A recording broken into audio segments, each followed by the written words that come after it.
Cassandra, the youngest princess of Kingdom of Speldaria, hustled through the vast corridors of her father's castle, her flared gown hiked up, held by her hands on both sides of her thighs so she wouldn't trip. She had heard a rumor, a fleeting rumor. She needed to confirm it. Throwing open her bedchamber's sleek door, she entered her faintly illuminated room. It creaked. The light from outside crept in and softly lighted her wooden post bed.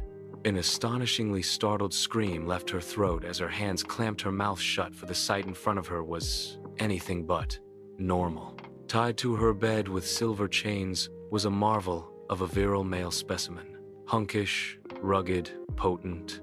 These were the words that flashed in Cassandra's brain as she awkwardly stared at the man whose naked torso rose and fell with every breath he took. His buffed muscles relaxed and strained. His corded biceps flexed against the chains that held him in place. An ochre loincloth had been elegantly draped around his tapered waist, and that was the only piece of cloth that covered his marvel of a body. Bicep of his right arm had a black tattoo of a chimera, eating its own tail. The creature had wings like a dragon's, roaring head and body of a lion, the tail of a snake. Who was he? Why was he tied to her bed? His eyes were closed and silken strands of lustrous brown shade curtained them. Cassandra's heart restlessly thumped as she took a tentative step forward, as if afraid to awaken the sleeping beast. Another step, and then a careful third one. Now she stood directly in front of him. Why did she feel so hot? Taking a strong whiff, she could smell him. An earthly scent mingled with sand and sage. The essence of sun-baked sand was so potent on him. How could she smell him like that? Why was it so enticingly palpable? Shaking the ridiculous thoughts, she finally willed her tongue to speak. Who are you? She questioned, trying to put authority in her voice, and failing miserably. His lowered head slowly lifted at her question, and sultry liquid gold-infused orbs quietly opened and collided with her violet ones. A sizzling chill skittled down her spine, for his sharp and demanding eyes seemed to peer deep into her soles. His extremely tanned skin and gold-dusted eyes reminded her of the desert. A desert prince would be a very profound title for this mysterious man. Deep silence lingered as he sinfully stared at her. His wandering eyes slid to the perfect slopes of her neck, and then down to her ample bosoms, which were shackled in a bone-crushing corset. Cassandra felt exposed, and she quickly covered them with her arms. Her eyes slowly scowled at his atrocious actions. The room's door was thrown open again, and like a wind from hell, Cassandra's eldest sister, Stephanie, glided in. An ever-present snicker remained permanently etched on her face. Well, seems like my little sister got her present. Isn't he something? She licked her scarlet-painted lower lips with her tongue. Is this another of your jests, Stephanie? Who is he?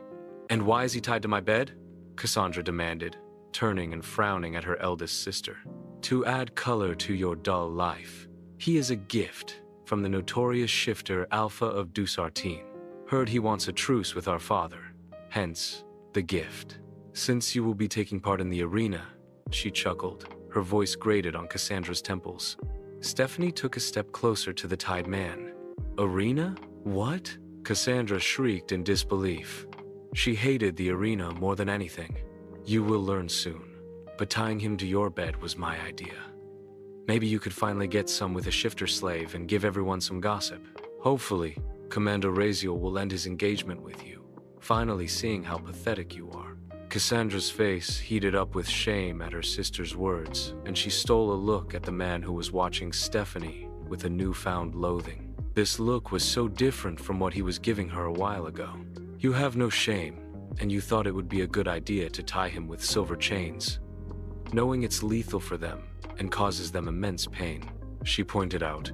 Stephanie threw her head back and laughed at her words. You think I care about low-life shifters? I am not you. Why don't you go and free him? It will be fun seeing you do that without magic, and I have informed the servants to not help you. Cassandra shook her head, but she was not surprised. Stephanie liked torturing others, especially those weaker than her. Besides, your betrothed will be thrilled to hear you have a new boy toy. Stephanie cackled like a banshee yet again, her voice grating on Cassandra's nerves. "You are despicable, Stephanie." Cassandra's loathing tone didn't sit right with her sister. Her whole fake facade of glee disappeared. Everything about her darkened as a shadow emerged from her. An extension of her, but dark and creepy with daggers for fingers. Before Cassandra could shriek away from her, she struck her across the face. The razor-sharp blades cut her cheek and the upper part of her lip open. She shielded her face with her hand. Cassandra whimpered as blood oozed out of her open wound, but louder than her whimper was a warning growl that resonated from the man's burly chest. His honey-shaded eyes turned pitch black like bottomless pits of hell. "Oh, look at that. Two pathetic people caring for each other. He already shows concern for you." Stephanie's hollow laugh echoed in the room as the shadow receded, and that bright disposition was back on full display. Cassandra was clutching her bleeding cheek, putting pressure to lessen the bleeding. Stephanie flicked her hair back and with a perpetual sneer, exited her room. The man in the chains watched her receding figure with disgust-filled eyes. Cassandra turned her attention to him. How is she going to get him out of these chains, which must be burning his skin? How to get you out of these? She forgot her bleeding cheek and stepped closer to the man. His eyes wavered to her as she touched the metal cuffs on his broad wrists and tried to pull them apart. The smell of old books and sage hit her in torrents. The potent smell of this brawny male. She stopped breathing through her nose for a second and concentrated. She needed him free and out of her room before her fiancé would see a man in her room and find another reason to dislike her. Her cheeks had turned baby pink and her lips were pulled tightly shut as she used all the force her delicate body possessed, but the cuffs wouldn't budge. The cheeky male was watching her with his lips flatlining as if he was trying not to smile at her futile attempt.